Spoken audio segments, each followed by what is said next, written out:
कल ही देख लेते हैं इंटीग्रल क्या है।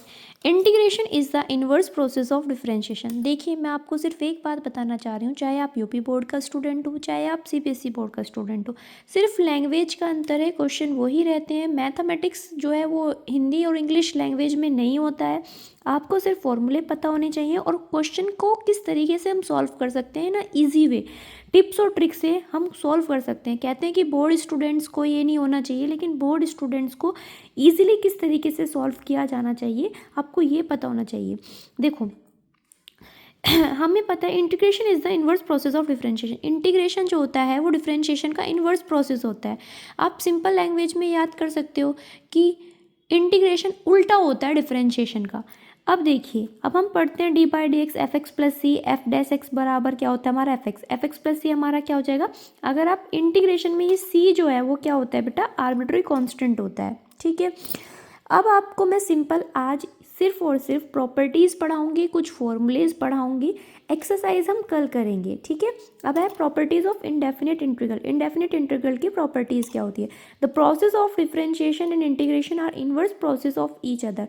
डिफरेंशिएशन का और इंटीग्रेशन का जो इनवर्स प्रोसेस का जो प्रोसेस चलता है उसे इंडेफिनिट इंटीग्रल की पहली प्रॉपर्टी है। अब आपको याद करना है इंटीग्रेशन एफ एक्स प्लस जी एक्स दे रखा है, तो सबसे पहले आपको फंक्शन जो भी दिया हुआ है उसका इंटीग्रेशन करना है, फिर दूसरे फंक्शन का आपको इंटीग्रेशन करना है, ठीक है। ये कुछ बेसिक फॉर्मूलेज होते हैं जो आप लोग किस में 11th क्लास में पढ़ के आए होते हैं। जैसे आपको सिंपल एक्स की पावर एन है, इसका फॉर्मूला पता होगा, एक्स की power N plus one upon N plus one. Trigonometric function है कुछ, ये सभी को पता होता है। डिफरेंशिएशन साइन एक्स का डिफरेंशिएशन कॉस एक्स होता है, माइनस कॉस एक्स का साइन एक्स होता है। एक चीज़ आपको मैं बताती हूँ कि अब डिफरेंशिएशन में हम क्या पढ़ते हैं भाई, साइन एक्स का हमारा कोस एक्स होता है, लेकिन माइनस का कोस एक्स का हम क्या पढ़ते हैं, साइन एक्स।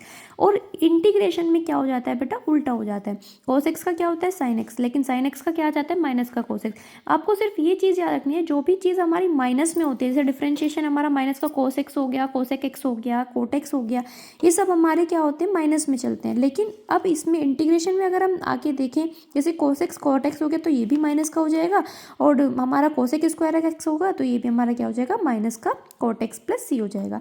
ये सिंपल फॉर्मूले साइन इनवर्स एक्स का क्या होता है, 1/√1 माइनस एक्स स्क्वायर। ये सभी को याद होने चाहिए, एक एक प्रॉपर्टीज आपको याद होनी चाहिए।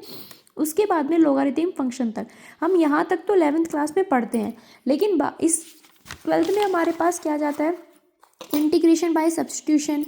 फिर आता है हमारे पास में कुछ आते हैं ट्रिग्नोमेट्रिक आइडेंटिटीज़ की, ये भी सब हम 11th क्लास में पढ़ लेते हैं, लेकिन 12th क्लास में ये कंपलसरी हो जाता है क्योंकि बोर्ड स्टूडेंट हो आप। अब कुछ इंटीग्रल के फंक्शन आपको ये याद होने चाहिए, ठीक है। और उसके बाद में to find the integration of type, ये सभी चीज़ें आपको क्या है, पता होनी चाहिए। अब हम चलते हैं एक्सरसाइज पे, एनसीईआरटी की एक्सरसाइज निकाल लेते हैं हम। एनसीईआरटी की एक्सरसाइज खोलते हैं। अब देखिए एनसीईआरटी की एक्सरसाइज का हमारा 7.1 है, इसका क्वेश्चन है फर्स्ट साइन 2x। तो आप इसको किस तरीके से सॉल्व कर सकते हैं साइन 2x को। अब क्वेश्चन एक्सरसाइज में क्वेश्चन क्या दिया है, find an anti derivative of the following function by the method of inspection.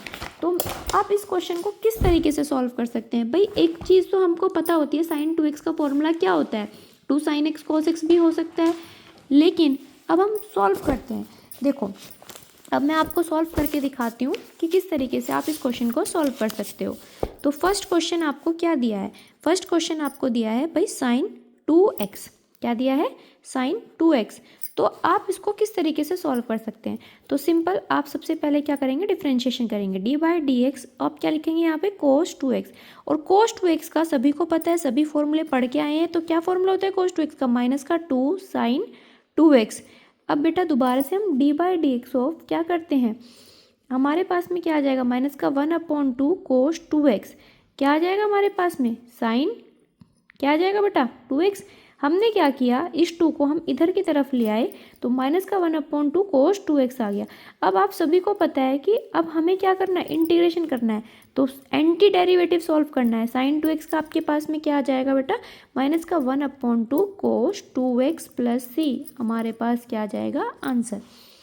अब आपको ऐसे सेकंड क्वेश्चन में आपको करके दिखा रही हूँ, कोस 3x। बहुत ही सिंपल क्वेश्चन है, अगर आप करना चाहोगे बहुत सिंपल है।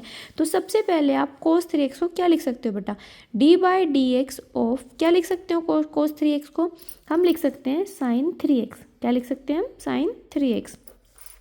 देखो मेरी राइटिंग थोड़ा गलत आ रही है, लेकिन मेरी फर्स्ट वीडियो है तो मैं बता रही हूँ आपको 3 cos 3x।